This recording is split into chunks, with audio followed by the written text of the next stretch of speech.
Assalamu alaikum dear students. Class 3rd, subject English, topic My Home, poem written by Henry Helium TVD. Answers these questions. What does the child do in his house? Answer.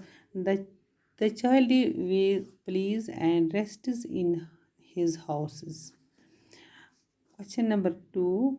What does the father and mother do to make the house a happier place? Answer.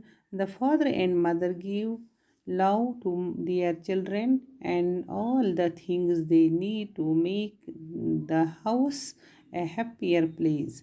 Question number 3. Who lives in the house? Only boys, only girls, both. Answer. Both. Seaport. Question number 4. Name 5 things that you can find in your house.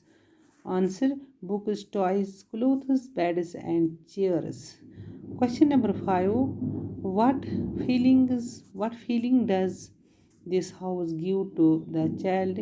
Pick out the words that tell you so. Answer.